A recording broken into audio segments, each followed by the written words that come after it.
ನಮಸ್ತೆ ವೀಕ್ಷಕರೇ.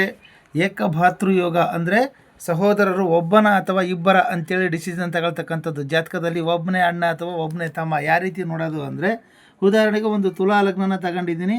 ಲಗ್ನದಿಂದ ತೃತೀಯ ಸ್ಥಾನದಲ್ಲಿ ಗುರುವಿದ್ದು, ಲಗ್ನದಿಂದ 3ನೇ ಮನೆಯಲ್ಲಿ ಗುರುವಿದ್ದು, ತೃತೀಯ ಸ್ಥಾನಾಧಿಪತಿಯು ರವಿ ಸಂಬಂಧಿತನಾಗಿ, ಎಲ್ಲಾದರೂ ಕೂತಿರಲಿ ಮನೆಯಲ್ಲಿ, ತೃತೀಯ ಸ್ಥಾನದಲ್ಲಿ ಗುರು ಇದ್ದು ತೃತೀಯಾಧಿಪತಿಯು ರವಿ ಸಂಬಂಧಿತನಾಗಿ, ಅನಂತರ ಈ ಭಾತೃಕಾರಕನಾಗಿರ್ತಕ್ಕಂಥ 3ನೇ ಮನೆಗೆ ಕಾರಕನಾಗಿರ್ತಕ್ಕಂಥ ಕುಜನಿಗೆ ಗುರುದೃಷ್ಟಿ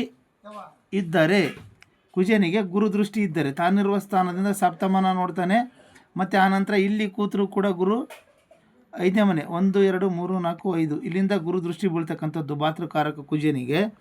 ಆನಂತರ 7 8 9 ಇಲ್ಲಿ ಲಗ್ನದಲ್ಲಿ ಕೂತರೂ ಕೂಡ ಗುರು ಇಲ್ಲಿಂದ ಕುಜನನ್ನು ದೃಷ್ಟಿ ಬೀಳ್ತಕ್ಕಂಥದ್ದು. ತಾನಿರುವ ಸ್ಥಾನದಿಂದ ಸಪ್ತಮದ ಜೊತೆಗೆ 5 ಮತ್ತು 9ನೇ ಮನೆಯನ್ನು ನೋಡ್ತಕ್ಕಂಥದ್ದು.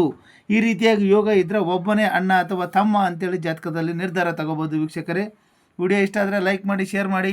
ನಿಮ್ಮ ವೈಯಕ್ತಿಕ ಜಾತಕ ವಿಶ್ಲೇಷಣೆಗೆ ಸ್ಕ್ರೀನ್ ಮೇಲೆ ಇರ್ತಕ್ಕಂಥ ನಂಬರ್ಗೆ ಕರೆ ಮಾಡಿ ಅಂತ ಹೇಳ್ತಾ ಮತ್ತೆ ಮುಂದಿನ ವಿಡಿಯೋದಲ್ಲಿ ಸಿಗೋಣ. ಜೈ ಗುರುದತ್ತ.